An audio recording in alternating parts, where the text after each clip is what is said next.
I woke up and I thought I was kidnapped. I was in this small and dark room, and it felt like someone hit my head with a sledgehammer. It really hurt.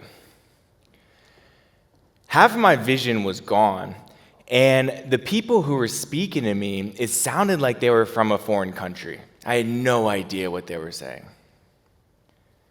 As it turns out, the nurses were, in fact, speaking English. I just couldn't understand a single word. They kept trying to tell me to write my name, and I couldn't. I wanted to tell them that I was so thirsty, but only gibberish came out. They had no idea what I was saying.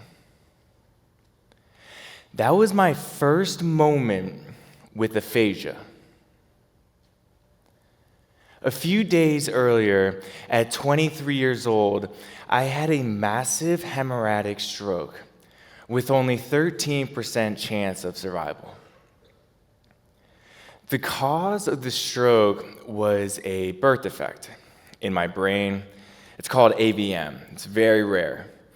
But I went through 2 brain surgeries, spent weeks in the ICU, and months in these aphasia rehab facilities.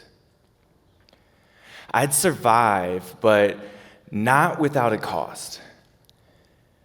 The stroke left me with severe aphasia, a language disability that affects 2 million people in America alone. Aphasia does not touch your intelligence at all, but it steals your ability to communicate, to speak, read, write, and understand. I knew exactly what I wanted to say, but the words were just locked in jail for years.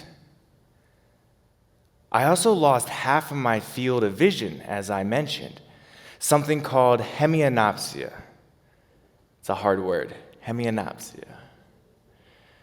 Everything on the right side is gone. And part of what makes these disabilities so hard is that they're invisible. If you're in a wheelchair, people see it. They make space, they understand. But when your brain is broken and your body looks fine, everyone assumes that you're okay. So you smile, you nod, you pretend. But you're not okay. You're just hiding it. A few months into my recovery, I was sitting in this doctor's office. And I'll always remember this. The doctor kind of leaned forward and he said, "This is likely as good as it gets. After the first year in your recovery, it's over."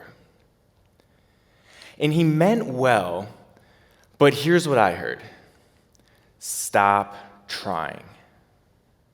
That sentence alone was more dangerous than the stroke itself. I later came to understand that recovery shouldn't be limited to the timeline we give our brain to heal. Because what if that timeline is based on bad science? For decades, the doctors have believed that the brain had a small window to heal. Maybe a year, maybe less. After that, whatever you lost, your speech, your movement, your memory, that was permanent. That belief is wrong. The brain has something called neuroplasticity, its ability to rewire itself. When one pathway is destroyed, the brain can build new ones. It can reroute past the damage. And the research is clear. There is no timeline on neuroplasticity. Not 1 year, not 5 years, not 20. Your brain can change every single day for the rest of your life. The catch is, neuroplasticity doesn't just happen. You have to fight for it. Think of your brain as a muscle. It doesn't grow when you rest. It grows when you push it past what feels comfortable, past what feels possible. Sometimes the people who recover aren't the lucky ones. Sometimes they're the ones who refuse to stop. So I decided to test it. I set a goal: return to my consulting job in New York City within 1 year of my stroke, to prove the doctors were wrong and that I could grow my brain past the limits the doctors had projected. So I returned to work, and what I found was constant failure. With my vision lost, I was hitting strangers in the subway. They'd be yelling at me. I'd be knocking over my coffee mug at my desk constantly. Reading was a constant struggle. It still is. And not only did New York provide intense stimuli every day, but my brain could only process about 20% of what it used to. So I would try to write these emails, and the words would just come out wrong. And then I would sit in these meetings, and I would have no understanding of what people were saying. And at the end of the meeting, they would give me a simple task, one that I knew was capable of performing. But I couldn't quite understand what I was being asked to do. Nobody saw it, nobody knew, just me struggling internally, constantly fighting quiet battles in my head. And so nearly every day, I would find refuge in a small office space. And so I would close the door behind me, and I would just break down. And so I would watch this homemade video that my brother made for me. It's 5 minutes of clips from my recovery, this motivational speaker and this music all layered together. And I would watch it and sob. And I still do. And then I'd pull myself together and go back to my desk. And it seemed like every single day was the same. Motivational speaker on repeat. Failure on repeat. Day in, day out. All I could do was find the determination that I could just start again. When I was in the hospital, I was alone. I was alone because in 2020, there were no visitors due to COVID. And so I thought I would have to do my recovery alone.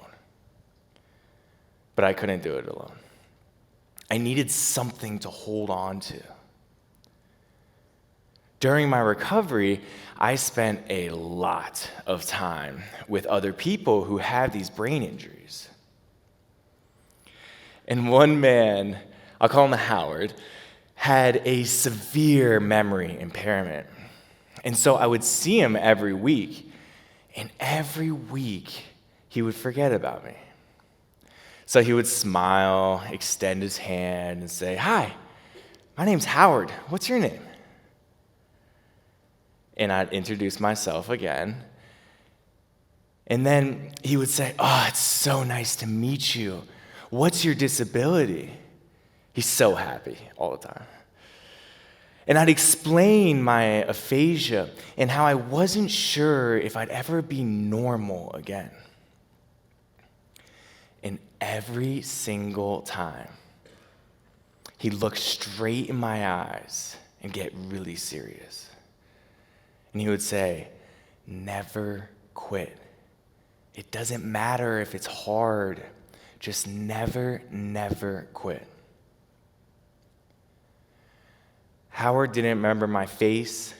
He didn't remember my name, but somehow he knew what I needed to hear most. His words became my lifeline, especially on days I found myself sobbing in that small office space, wondering if I'd ever feel whole again. We all need someone in our life like Howard, don't we? Who's your Howard? Before 2022, before AI could understand and generate language, every time I needed to communicate something important, an email, a text, anything, I had to send it to my family first. And I would say, does this make sense? And then I would wait. And then in the nicest way, they would say, no, that makes no sense. Try this instead. I had become fully dependent on other people to verbalize my thoughts. Then in late 2022, AI entered my life, changing everything. Suddenly, I didn't have to wait. I could write something, check it, fix it, and send it, all on my own. And AI didn't fix my brain. It bridged the gap between my brain and my reality. It became the connection between a world that demanded perfect language and a brain still learning how to produce it. And once I had that independence, I started thinking bigger. I was like, what else is possible? I convinced myself that despite my severe disability, I could do things that seemed impossible. I can earn an MBA at a top business school. I could build a tech company with no technical background. I could set goals that once seemed to be far out of reach. So I applied to business schools, and I got rejected from 90% of them. I felt embarrassed, overlooked, misunderstood. But Howard's voice kept echoing. Never quit. It doesn't matter if it's hard, just never quit. So I kept going. And I realized that having a stroke was not the worst thing that could have happened to me. The most dangerous part of a brain injury isn't the injury itself. It's the moment someone believes their story is finished. That's the real enemy. Not the stroke, not the disability, the belief that the end is already written.